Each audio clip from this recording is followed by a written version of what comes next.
So this is Jeep Update 33, and I finally got my 35-inch tires mounted, and I'm really excited to show them to everybody because this thing looks really good. So let's check it out.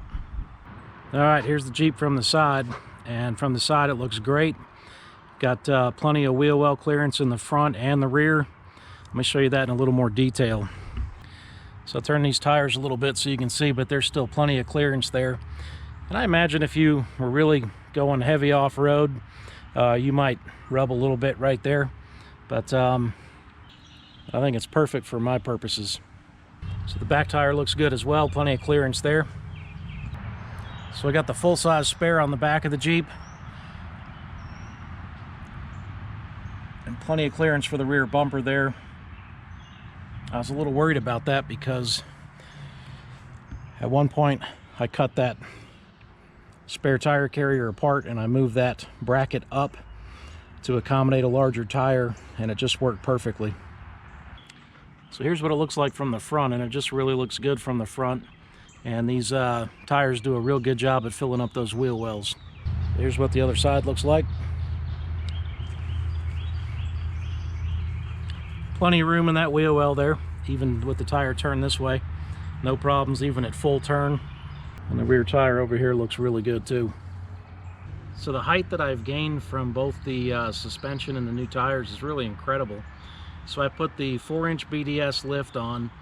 Prior to the lift, I was 22.5 inches in the front from the bottom of the bumper to the ground, and I was 21.5 inches in the rear from the bottom of the bumper to the ground.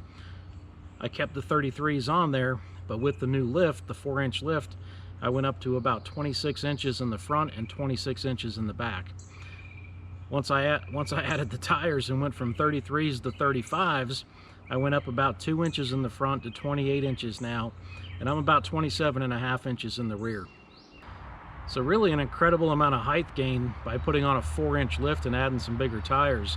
And obviously I knew that would increase the height, but I didn't really think I'd get that much out of it. So I'm actually pretty happy with it. It really looks good. And you do have to kind of jump up into this thing now, but it looks really good being that high up off the ground. Take a look at these pictures. This is a before and after picture. So this is before the lift. So I had 33-inch tires on it, the old lift kit, and then a picture of it with the new lift on it and the 35s. And look closely at the amount of wheel well clearance that I had pre-lift, pre-35s, and then post-lift and post-35s.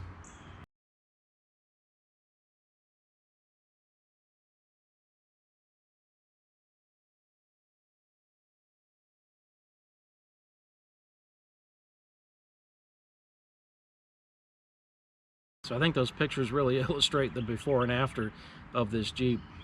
So as far as how the Jeep rides, I've noticed only a positive difference in the ride quality with the new springs. You'd think that new springs with a 4-inch arch are going to be really stiff, but they're really not. And I think the old suspension was so worn out that this is just giving me a much better ride quality. So I'm really happy with that. The tires, these are the BF Goodrich mud terrains, the KM3s. Drove them down the road.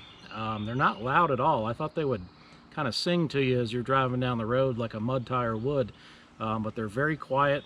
They're really smooth tires, and I've been really impressed with them and really happy with the overall ride quality and the tire noise and everything else. So one of my prior videos, one of the questions somebody asked me was, what about the steering and how is that? And I can tell you the PSC, and if you haven't seen this video a while back, early on in owning this Jeep, I put in a PSC steering box and a PSC power steering pump.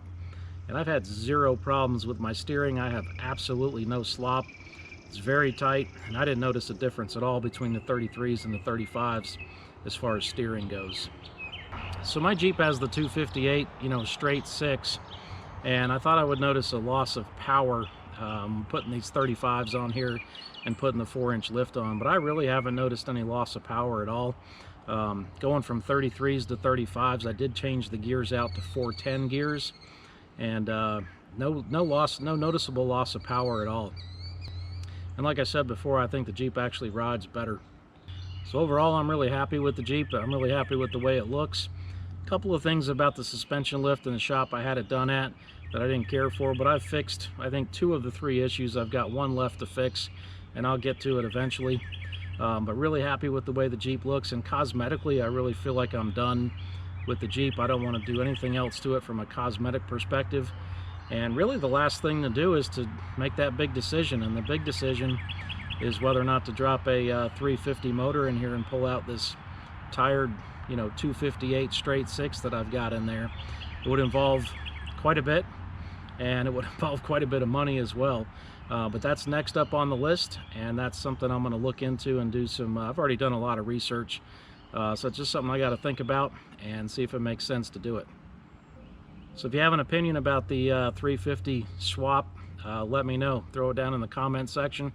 And hey, if you like this video, you like the content of the channel, hit that subscribe button. Thanks for watching.